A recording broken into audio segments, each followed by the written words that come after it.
بەڵێ بینەرانی عزیز سڵاوتان لێبێت من یادگار فایقم ئەم شەو بە شێوەیەکی ڕاستەوخۆ لە سلێمانیەوە لەگەڵتانە بم بۆ باسی ڕۆژ.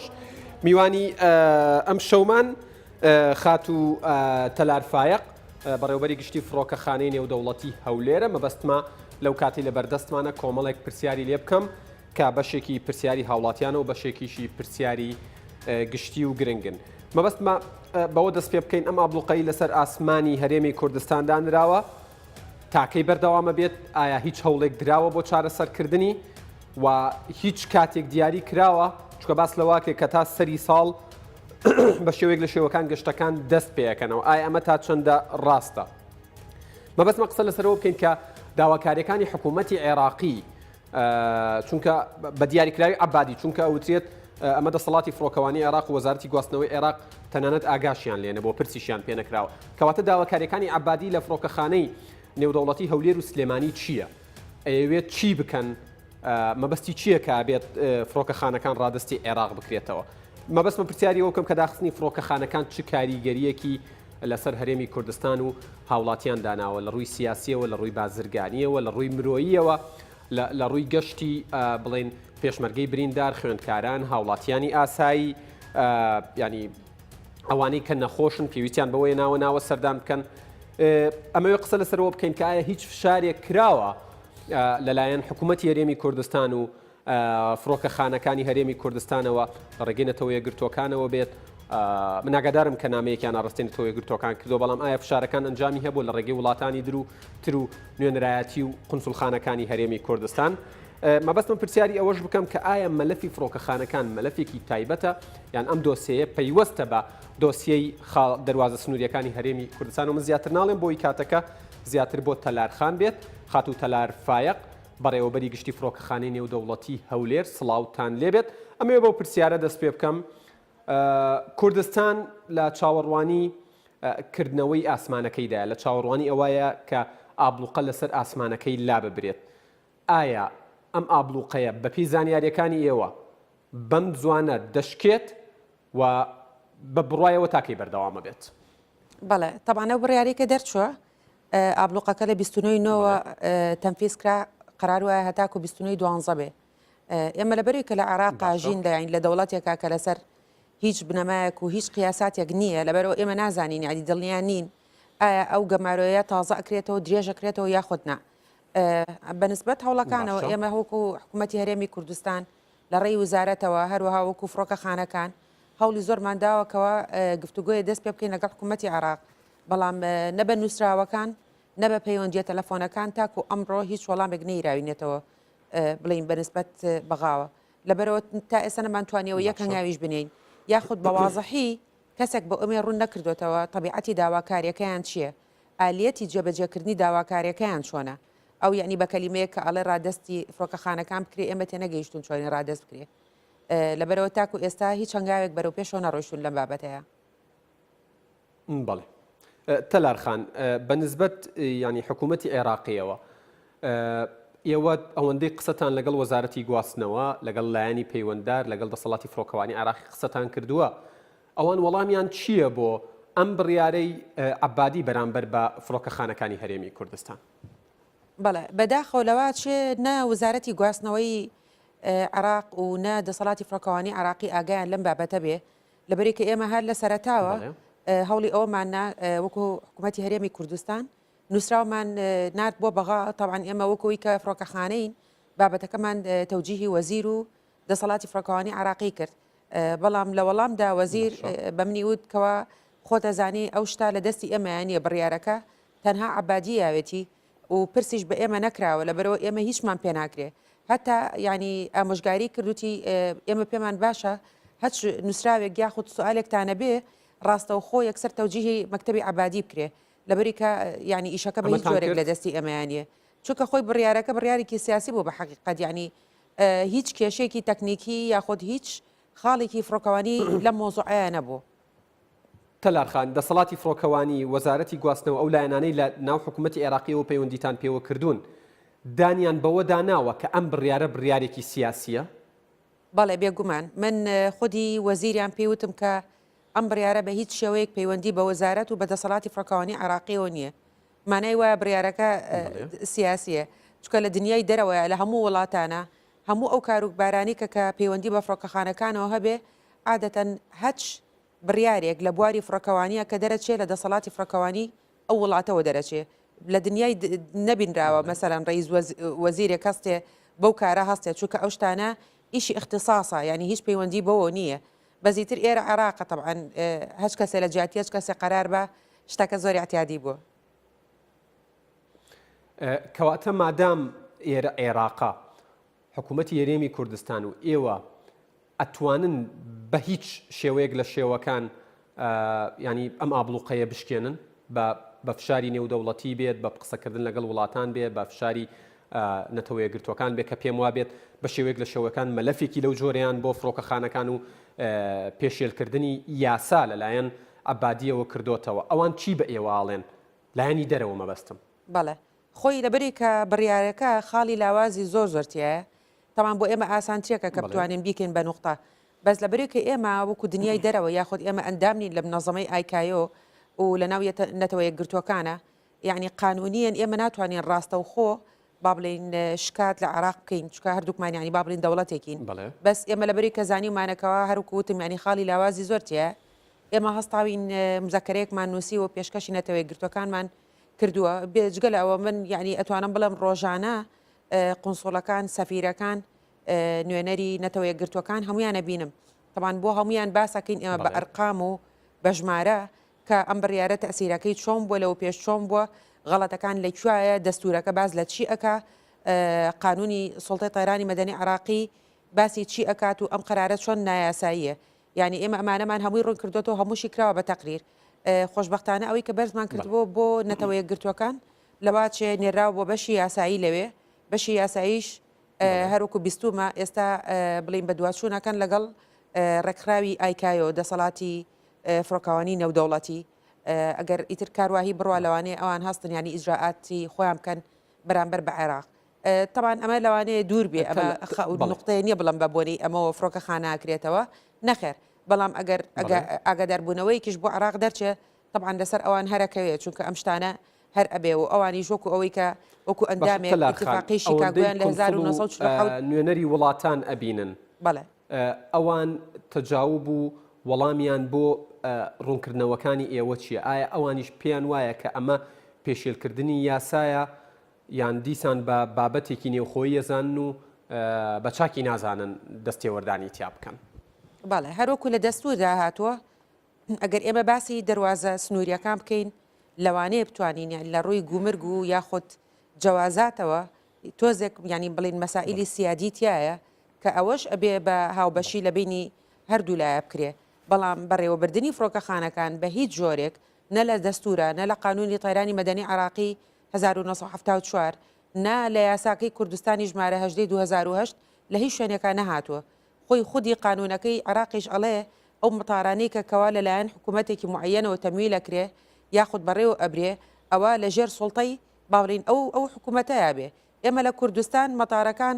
ئەسڵەن کە دروست بووە هەمووی حکوومەتی هەرێمی کوردستان دروستی کردووە ئەوەی کە تەمیلی کات و ئەوەی کە بەڕێشەوە بە هەر حکوومەتی هەرێمی کوردستانە ئیتر من تێناگەم یعنی چۆنچوانی مەسەلەن ئێستا شتەکە گواستراوەتەوە با بڵین بۆ ڕادستی بەغا بکرێ ئەمە لەلایەک ئەگەر بینە سەر دەرواز و خاڵە سنووریەکان ڕاستە ئەکرێ ینی مەتارەکان وەکو خاڵێکی سنووری ئەتیبار بکرێ بەڵام بیرمان نەچێ ینی دەواازەی سنووری زۆر جیاوازە لە دەواازەی زەمینی لەبەری کە دەواازەی ئاسمانی کەواتە وەکو دوو دۆسیەی جیاواز مامەڵی لەگەڵا ئەکرێ ئێستا یان دەواازە و خاڵە سنووریەکان و فڕۆکەخانەکانی هەرێمی کوردستان وەکو یەک سیر ئەکرێن و حکوومەتی عێراقی داواکە کە ڕادەست بکرێنەوە بەڵێ حکوومەتی عراق کردوێتی بە پاکجێ و خۆشی هەڵەکە ئەلێرەیە لەبەرەوەی کە ناکرێتەوە دەواازەی ئاسمانی وەکو زەمینیەکە حساب بکەی لەبەری کە ئاسمانیەکە چەنەها یاسا و ڕێنمایی نێودەوڵەتی هەیە کە تۆ مەجبوری لەسەر ئەوە بڕۆی یعنی لێرە شتێک نەپێ بڵێ وڵا هەیئەی مەنافزی حدودی مەتارەکانە بێ لەسەر ئەم هەیئەیە بڕات و بەپێی ئەو یاسایانە ئیش بکە شتی وا ناکرێ خۆشیان باشە زانن ئەو کەواهیە لەبەرەوەی تاکو ئێستا نیانتوانیوە بڵێن ئالیەتی ڕادەستکردن یاخود چۆنچۆنی ئێمە ئەبێ وەکو مەنافزی حدودی لەژێر سوڵتەی عراقا بین خۆی خودی یاسای 1974 سوڵتەی تەیرانی مەدەنی عراقی تیا هاتووە ئەڵێ هەموو فڕۆکەخانەکانی عراق بە تەواوەتی لەژێر دەسەڵاتی تەواوی سڵتەی طێرانی مەدەنی عراقیە بن. ئێستا خێرەوە لەم لە بڵین قانونی کە تازە تعدیل کراوە هینی منافذی حدودی لە خاڵی ڕقم دەیە هاتووەڵێ مەتارەکانیش بە منفەزی حدودی اعتیبارەکرێ. ئەمەیان شتێک و ئەوەشیان شتێکە ئیتر نازانم کامیان یعنی خۆشیان بەڕاستی بە حقیقت. باشە تەلارخان هێندەی من بە دوواداچوونم کرد بۆەوەی زانیاری بۆ بەرنمەکە کۆبکەمەوە بە تایبەت لە سایتە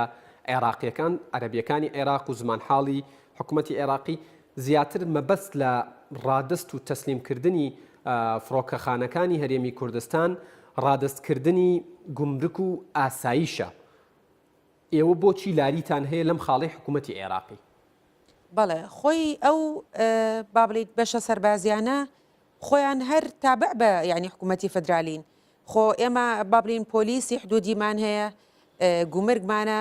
بەڵام ئەمانە مەسن بابلین گومرگ سەر بە وەزارەتی داراییە بینە سەر نیشنگە سەر بە وەزارەتی ناوخۆیە یعنی مەتار شتێکە و بابلین منفەزی حدودی شتێکە و ئەم شتە سیادیانە شتێکە بەس لێرەشە لە دەستورەکە نەهاتوەکەەوە بڵێ بەتەواتی بێ لەژێر کۆنتترۆلی بەغایە بێ ئەڵێ ئەمە ئەبێ هاوبەش بێ هاوبەش بێ یعنی بۆیان هەیە چاودێران بنێرن بۆیان هەیە یعنی تەفتیشی دەوری بکەن بەڵام نەوتراوە لە سایاسا دەبێت لەژێر دەسەڵاتی ئەوانە بێ هەر بۆ شەوەی کەکەوە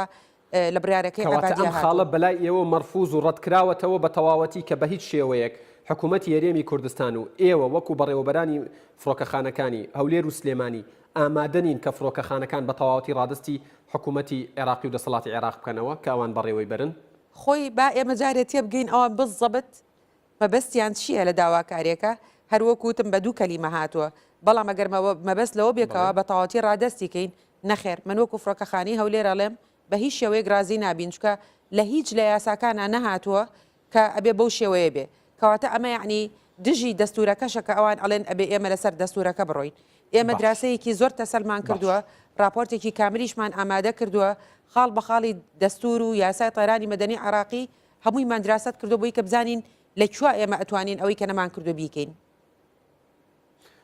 باش تەلارخان بینە سەر بابەتی ئەو زیانانەی بەرهەرێمی کوردستان کەوتووە لە ئەنجامی ئابلوقەی سەر ئاسمان و داخستنی فڕۆکەخانەکانی هەرێمی کوردستان بەڕووی دەرەوە چی زیانێکی نەرێنی بەرهەرێمی کوردستان کەوتووە لە ڕووی مادیەوە لە ڕووی سیاسیەوە و لە ڕووی مرۆییەوە؟ بەڵێ بێگومان سیستەمی ڤیزەی با بڵێین عێراق و خەڵکەکە ئێستا ناچارە بە یەک هێڵی ئاسمانی گەشتەکانی بۆ دەرەوە ئەنجام بە نەک لە هاوڵاتیانی زەحمەت کردو ئەم ئیشە بەڵکو لە ئەجنەبیەکان و کۆمەڵگە نێودەوڵەتیەکانیشی ئەنی زەحمەت کردووە هەروەکو هەمومان نەزانین لە سەرەتای دەرچوونی ئەو بڕیارەوە چەندەها مناظەمەی خێرخوازی ئەسڵەن کارەکانیان وەستان و لە کوردستان ڕۆشنە دەرەوە چکە پیان باش نەبوو یاخود ئاسان نەبوو لە ڕێگەی بەغاوە خزمەت گوزارەکانیان پێشکەشکەن بە هەمان شێوە لێرەیە ئەمە ڕێگریە کاری کۆمپانیا ئەجنەبیەکانی زەحمەتتر کردووە یعنی بیانیە گەگەر بێ بۆ ئێرە بەلانی کە بۆ بێ 6 هەفتە چاوەڕێی ڤیزە بکە کە بۆی دەرچێ یاخود ئەوەی کە ئەوێت هاتوۆتە ژوورە و لێرەوە ئێوە بڕاتە دەرەوە خەرجێکی زۆرەکەوێتە سەری و ئەبێ غەرامەیەکی گەورە بە ئەمانە ئیشەکانی هەمووی زەحمەت کردو بێگومان پرۆژەکان تەسیر لە پرۆژەکانی کە لە کوردستانە ئەکرێ یاخود بۆ بەرهێنانەکانی کە ئەکرێت لە ناو کوردستانە ئەمانە هەمووی ڕێگری لەیەکە بێجگە لە ئەوەی کە ئێمە وەکو فڕۆکەخانە زەرەرە مادیەکەمان تەبعاً نامێ باسی ئەرقام کەم چکە ئێمە شتەکان هەمووی بە تەقدیری باسەکەین زیانێکی گەورەمان لێکەوتووە بێجگە لەو کۆمپانیانەی کە لە فڕۆکەخانەکان ئیشەکەن و چەندەها کەس لە هێڵە ئاسمانیەکان یاخود خزمەت گوزاریەکانی کە ئیشەکانی زیانەکان چەندە لە فڕۆکەخانەی نێودەوڵەتی هەولێر ئەم جارش هیوادارم بەغەڵەت تەرجەمە نەکرێ چکە ئێمە موشکیلەی ئەرقاممان هەیە لە کوردستان من لەلایەک ئەڵێم 35 میلیۆن بەغا قەرزارمانە لەلایەکەوە بەمنەڵێن 35 میلیۆن داهاتی فڕۆکەخانەیە بە هەر حاڵ بە تەقدیری ئێمە لە بینی 350 بۆ 400 هزار ڕۆژانە و جاری کە دووبارەیەکەمەوە ئەم پارەیە بەس فڕۆکەخانە نیە وەکو کۆمەلگای فڕۆکەخانە بە هەموو ئەو کۆمپانیانەی کەکەوە خزمەت گوزاریەکان لە فڕۆکەخانە پێشکەشەکان وەکو خزمەت گوزاری زەمینی بۆ فڕۆکەکان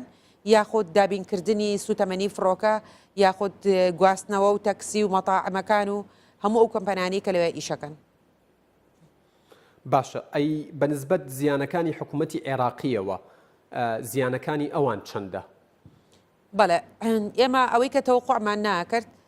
سەرڕای ئەوەی کە ئەوان ئیستیغلالی وەزعەکەیان کرد هەموو هێڵە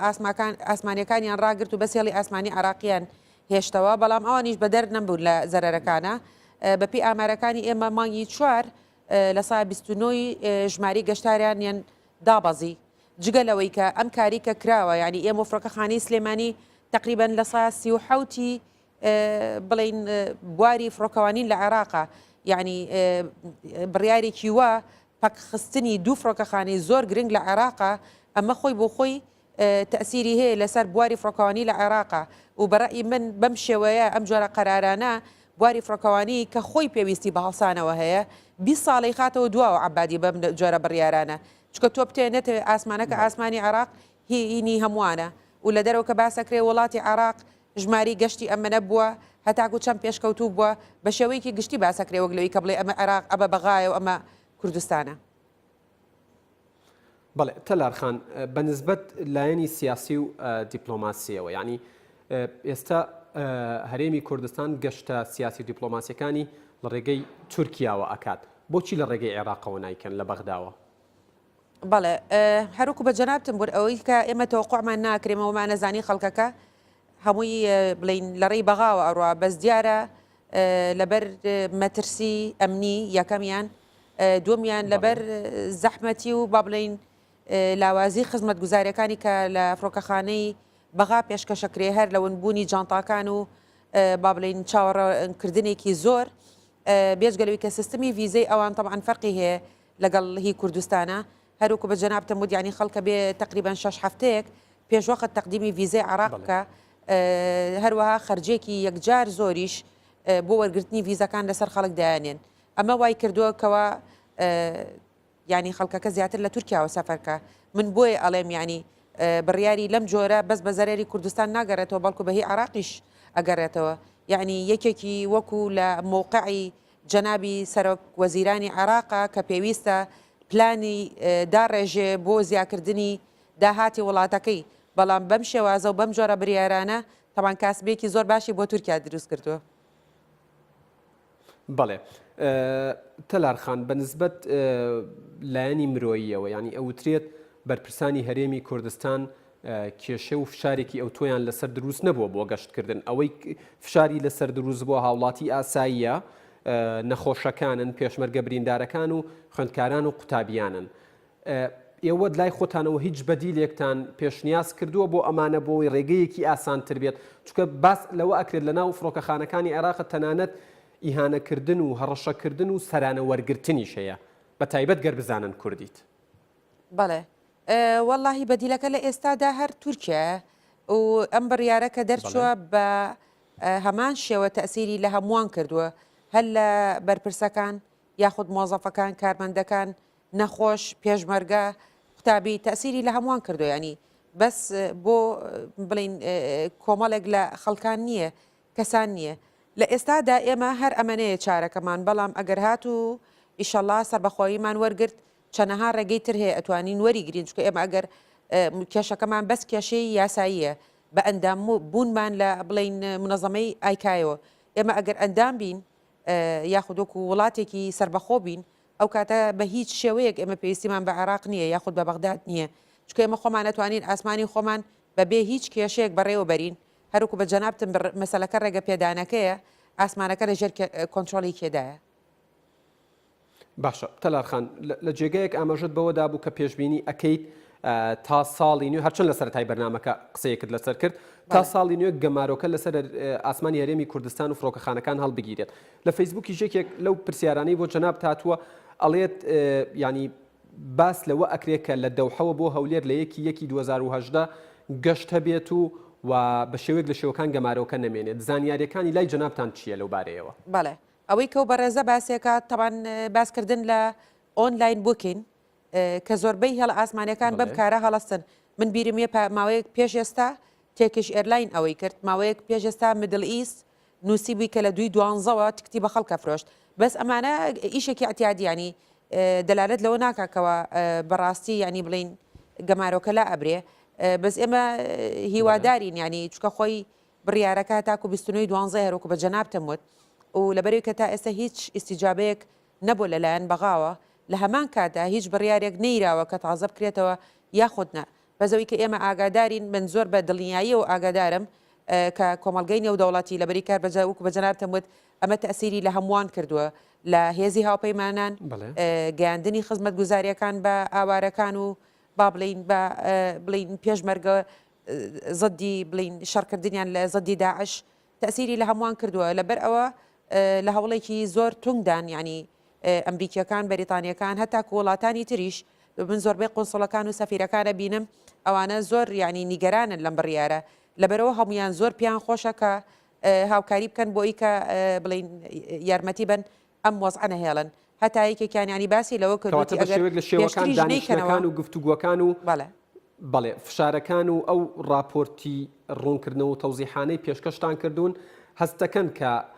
لە سنووری هەرێمی کوردستان چۆتە دەرەوە و گەشتۆتە وڵاتان چ ئەمریکا چ ئەڵمانیا لەم دواییانە ئەگەر هەڵە نەبم هۆڵندا هەموو هاتوونەتە سەر خەت فەڕەنسا بۆ ئەوەی ئەم ئابلوقەیە هەڵبگیرێت بۆیە ئەگەر حکوومەتی هەرێمی کوردستان و حکوومەتی عێراقیش ڕێک نەکەون تا دوای هەڵبژاردن ئەگەر هەیە کە مەتاڕەکان و فڕۆکەخانەکان بکرێنەوە یان دیسان بابەتێکی سیاسیە تا ڕێککەوتنی سیاسی نەکرێت فڕۆکەخانەکان ناکرێنەوە بەڵێ خۆی ئەگەر واز لە بەغا بێنی باوەڕ ناکەم بیکاتەوە بەسەرۆکو بە جەنابتە بوو تەبعاً زەختیان لەسرە هی کۆمەلگەی نێودەوڵەتی لەبەری کە ئەمە بۆ ئەرکەکەی ئەوانیشی زەحمەت کردوانی لە ناو عێراقا هەروکو جەنابێ وت بەڵێ ئێمە دەنگمان چۆتە دەرەوە هەموو لایەنەکان دەوڵەتەکان ئاگاداری ئەو بارودۆخەن و خاڵە یاساییەکانیش زۆر باشە زانن و ئەتوانن خۆیان دراسەیکەن بینیویانەکە فعلەن بڕیارێکی وا بڕیارێکی هەڵەیە لەبەرەوە هەمویان نیگەرانن بەم خاڵە جگەلەوە ئێمە بیرمان نەچیان ئێمە بەس باسی منەظەمەی ئایکایۆ ڕێکخراوی دەسەڵاتی فڕۆکەوانی نێودەوڵەتیەکەین لە هەمان کاتە عەبادی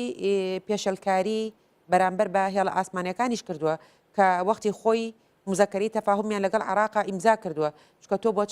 چەند ساڵێ ئەو مزەکەرەیە و ئیمزا کردووە ئەمڕۆ ناکرێتەوە بە بێهۆکارێک هەستی لە پڕێکە ئەو هێڵە مەنعکەی کە ئاسمانەکە بەکاربێنێ لەبەرەوە ئەوەی کە ئێمە ئاگادارین هەندێک لەو هێڵە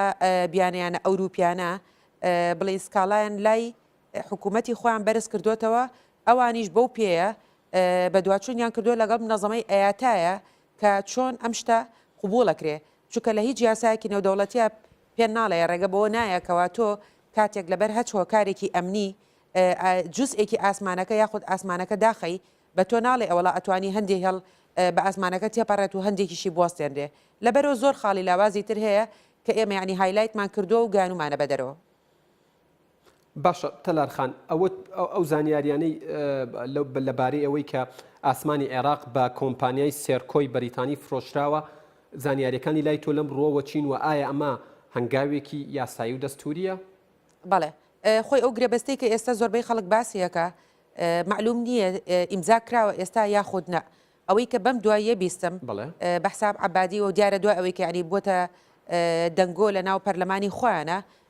بەنیازە گرێبەستەکە بەس بۆ 6 مانگکە هەتا سیویەکی 5 2016 ئەوەی ئێمە ئەیزانین سێرکۆ لە 2011 لە بەغایە بەس گرێبەستەکان ساڵانە تازا کرایەوە و بۆ خزمەت گوزاری چاودێرانی ئاسمانی بووە یعنی بەس وەکو خزمەت گوزاریان پێشکەش کردو و ڕاهێنانیان بە کارمەندانی چاودێری ئاسمانی کردووە بەڵام گرێبەستەکەی ئێستاکەوا مشکلەی لەسرە گوایە گرێبەستی ئێستایان پرۆژەی بەڕێوەبردننی تەواوی ئاسمانی عێراقە ئەگەر هات و ئەم قسەی ڕاست بێ تەبعاً شتەکە یاسایی نیە چکە لە دنیاە نەبووە خەڵک بڵین ئاسمانەکەی لەگەڵ کۆمپانیایکی ئەجنەبیە بیکە بۆ بەرهێنان ئەمەیە دەنگۆکەی کە باسرکرێ لەم ڕۆیەوە بەڵام بەنسبەت فرۆشتنی ئاسمانی کوردستان ئاسمانەکە خۆی هەر ئاسمانی عێراق ینی ئەجوای عێراق جا نەکراوەتەوە ئەوەی کە علاقی بەسەر سێرکەوە دەرباری ئاسمانی هەرێمی کوردستانی شەگرێتەوە بەڵێ چکە خۆی ئەجواکە هەمووی یەکێکەیە بڵین ئەمە وەکو بەڕێوەبردن بەڵام بەڕێوەبردنەکە خۆی غەڵەتە ئەوەی ڕاستی بە حقیقت ئێمە هەتا بیستمان گوایە ئەو کۆمپانیا یعنی هەتا مەمەڕێکی دروست کرده بوو کەوا عێراق بەخۆی نەزانی بوو پێی نەزانی بۆ تا لەم دوایە پێیانزانی بوو بەنسبەت بڵین پارەی ئۆڤەرفلایت کە ئاسمانی کوردستان چەندەها تاری تێپەڕە بێ نەفرۆشراوە بە سێرکۆ بەڵکو گرێبەستەکە وا بەتەمانکەوە سێرکۆ لە جیاتی منەظەمەی ئەیاتا یاخود عێراق ئەو پارەی ئۆڤەرفلایتە کۆبکاتەوە بە مقابل نسبەیەک یعنی وەکو کۆمشن بۆ خۆی هەڵگرێ هەروەکو چۆن ئێمە خزمەت گوزاری زەمینیمان هەیە کۆمپانیای دەناتا مەسەلەن ئەو پارەیە لە تایارەکان هینی نیشتنەوە لیان وەرەگرن لە جیاتی فڕۆکەخانە و بەرامبەر ئەوە حسەیەک وەرەگرن لەبەرەوە بە معنای ئەوە نایە کە فرۆشتن بەس ئەگەر کار واهی بێ فعلەن پرۆژەی بەڕێوەبردننی هەموو ئاسمانەکە بێ ئەوە خۆی بۆ خۆی غەڵەتە. تەلارخان من لە کۆتایی نزیک بوومەتەوە دوو پرسیارە ماوە گەر بە کورتی و پوختی وەڵام بیتەوە زۆر سوپاس دەکەم. یەکەم پرسیاریان سەبارەت بە ئەوەیە لە داهاتووە گەر فڕۆکەخانەکانی هەرێمی کوردستان بکرێتەوە ئێوە هەنگاو ئەنیان چونکە ئەوترێت پرۆژە یاسایە کارێکی لەو جۆرە هەیە کە ئێمە سربەخۆیی لە ڕووی بەکارێنانی ئاسمانی کوردستان و خاوەنداریەتیەوە بەدەستبێنین بەڵام ئیهمالی و کەم تەرخەمی تیا کراوە؟ بەڵێ خۆی ئەوەی کە کەم تەرخەم بووین ئێتیا ئێمە ئەبواە دەستگای فڕۆکەوانی کە لە 2008 پەرلەمانی کوردستان موافقەتی لەسەر کرد ئێمە ئەبواە یەکسەر تەفعیلمان کردە یاخود دەستگاکەمان دروست کردە چونکە ئێمە هەرگلەی ئەوەکەینکەوە بەغا هیچ حسابێکمان بۆ ناکات یاخود ڕاوێژکاریمان پێ ناکە ئێمە خۆشمان کەم تەرخەم بووین چونکە ئێمە ئێستا وەکو فڕۆکەخانەکان قساکەین بەڕاستی ینی وزارەتی گواستنەوە ڕاستە ئێمە سەر بەوین بەڵام ساحب اختصاص لێرەیە نییە کە ئێمە بتوانین ڕاوێژکاری پێ بکەین یاخود ئێمە هەردوو فڕۆکەخانەکە لەژێر چەتر و لەژێر یەک یاسایە ینی کارەکە کەواتە هەوڵتان داوە سوود لەو ماوەی ئابلوقەیە وەربگرن و ئەم پرۆژە یاسایە بە تەواوەتی تەواو بکەن و متەکاملی بکەن بۆی لە داهاتوە یەکسەریشی لەسەرکەن؟ لە ڕاستیدا نەخێر چکە و کارا بێ لەلایەن لایەنێکی باڵاترەوە ئەوە بکات فڕۆکەخانەکان یەک بخاتەوە یاخود دەستگاکە بەکار بێنێ بەڵێ کردومانە ئێمە چەند ساڵ لەمەوە پێشیش کردومانە و چەندەها نووسراوی وزارەتی گواستنەوەشەیە کە داواکراوە کۆتا پرسیارم تەلارخان بەڵێ فەرموو. بەڵێ بەنسبەت من گوێم لە بەرپرسێکی باڵای عێراقی بۆ ئاماژە بەوە ئەدات سەبارەت بەدا بڵێن ئابلوقەی سەر ئاسمانی هەرێمی کوردستان ئەڵێت فڕۆکەخانەی نەجەف لەژێر هیچ دەسەڵاتێکان نییە و هیچ یاسا و ڕێنماییەکی حکوومەتی عێراقی نایگرێتەوە تەنانەت باس لەوەکرێ بە قۆنتەرات هەرماوەی بەرپرسێکی عێراقی داهاتەکەی ئەبات ئەوانەی بڵێن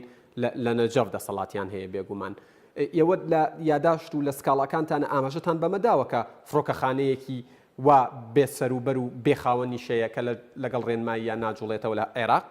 بەڵێ تەبعاً ئێمە نەمان کردو بە خاڵێت چونکە ئێمە وەکو چی مەسەلەن شەکوایەکی وا بکەین بەڵام زۆربەی کات ئەو پرسیارەمان کردووە یعنی ئەگەر ئەوان باس لە دەسەڵات بەسەر فڕۆکەخانەکانی عێراقا ئەکەن خێرە ئەحواڵێکی نەجەف ناپرسن لەبەریکە زۆر ڕاستە نەجەف بە هیچ شێوەیەک لەژێر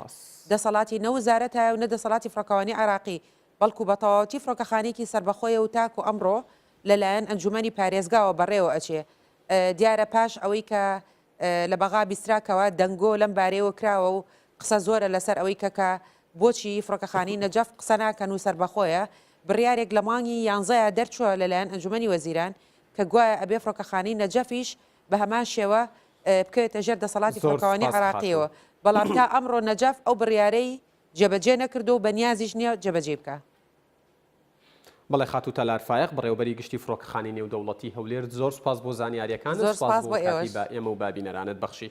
هەر بشین. بەڵێ بینەرانی عەزیز باسی ڕۆژ کۆتایی هات تا باسی ڕۆژێکی دیکە ڕێزی یادگار فایق و تەواوی هاوکارانم لە سلێمانی و هەولێر